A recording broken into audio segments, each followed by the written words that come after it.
Tapi saya paham betul bahwa ini aparat penegak hukum ini menunjukkan kepada oligarki yang selama ini kita pahami bahwa mereka ada di belakangnya untuk menyatakan kami sudah bekerja sesuai dengan pesanan Anda.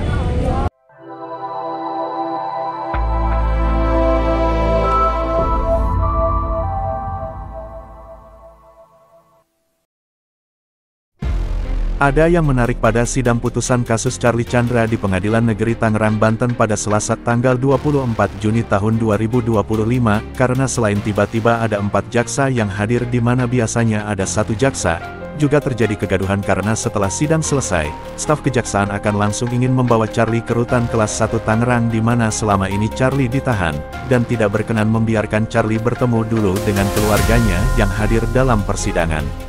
Sidang dengan agenda pembacaan putusan setelah itu pun cenderung mengejutkan, karena dakwaan jaksa yang hanya 3 lembar dan dinilai kuasa hukum Charlie tidak jelas, tidak cermat dan tidak lengkap, oleh majelis hakim dinilai sebaliknya.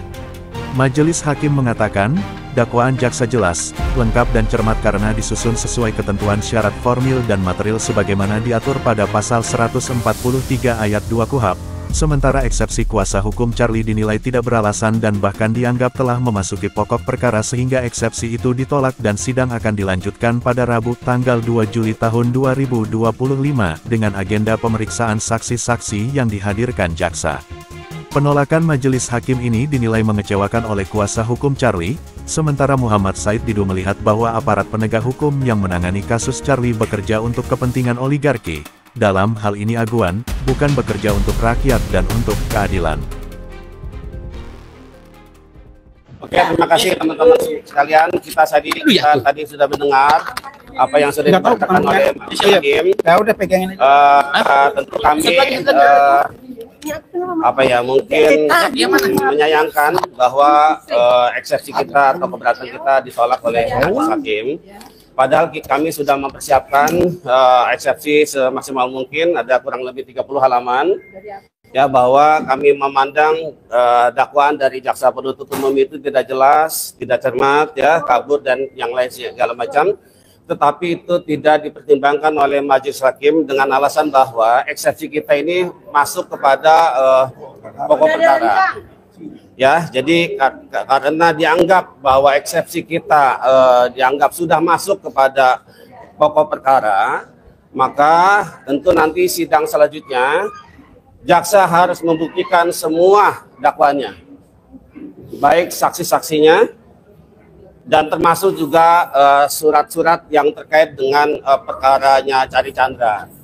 Jadi kami akan tetap melakukan upaya pembela secara maksimal untuk kepentingan saudara kita Charlie Chandra, dan kami akan mempersiapkan pertanyaan-pertanyaan bagi saksi-saksi yang telah dihadirkan oleh jaksa penuntut umum, dan kami berharap saksi pertamanya adalah Nono Sampono. Terima kasih. Assalamualaikum warahmatullahi wabarakatuh. Waalaikumsalam warahmatullahi wabarakatuh. Hari ini saya ingin menangis melihat bagaimana aparat negara memperlakukan rakyatnya yang dirampas tanahnya, digusur dan ditahan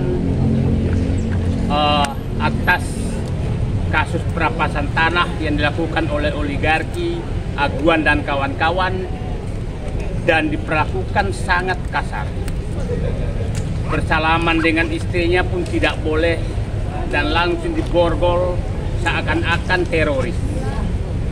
Seakan-akan teroris. Bayangkan negara Indonesia yang harusnya melindungi rakyatnya, memperlakukan rakyatnya demi oligarki.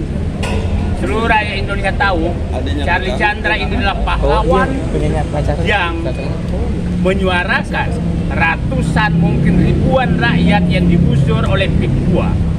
Dan dia pasang badan untuk melawan. Tanahnya sudah diambil, tapi saya paham betul bahwa ini aparat penegak hukum ini menunjukkan kepada oligarki yang selama ini kita pahami bahwa mereka ada di belakangnya untuk menyatakan kami sudah bekerja sesuai dengan pesanan Anda. Jadi bukan pesanan negara, karena kalau dia petugas negara Jadi tadi itulah fakta bahwa mereka diremot oleh penguasa sebenarnya negeri ini adalah para oligarki. Oligarki inilah meremot mereka. Dan saya yakin tadi foto-foto yang ada di situ mungkin sedang dikontak oleh oligarki. Terima kasih Anda sudah melaksanakan tugas dari saya. Kenapa kami katakan demikian? Karena hampir semua persidangan yang terkait dengan oligarki PIK 2 itu berlangsung dari dulu seperti ini. Jadi saya mengingatkan seluruh para penegak hukum, foto-foto Anda, nama-nama Anda akan dicatat oleh rakyat Indonesia. Cucu-cucu Anda akan diikuti terus bahwa ini adalah alat oligarki untuk memenjarakan rakyat yang mempertahankan haknya. Ini dia lakukan karena dia takut. Sekarang banyak sekali lagi laporan yang masuk kepada orang-orang yang digusur karena dia menyatakan aparat kembali bekerja sesuai dengan pesanan oligarki. Itu yang sedang dilakukan sekarang, sehingga aparat penegak hukum saking semangatnya melakukan hal yang sama karena mencontoh bahwa Charlie Chandra kami sudah berhasil melakukan. Jadi pada Presiden Prabowo, pada kesempatan ini saya menghimbau lagi, Bapak berkali-kali menyatakan rela mati bersama rakyat apabila rakyat sedang mempertahankan haknya. Bapak Presiden Prabowo, di ruang pengadilan rakyatmu sudah hampir mati, diperlakukan oleh aparat penegak hukum, sudah mati secara hak asasi manusia. Tinggal nyawanya yang dicabut. Kalau memang Bapak ingin mati bersama rakyat, maka kami sangat bergembira apabila Bapak membersamai rakyat Banten yang mempertahankan haknya secara mati-matian. Sekali lagi, seluruh aparat penegak hukum dunia ini,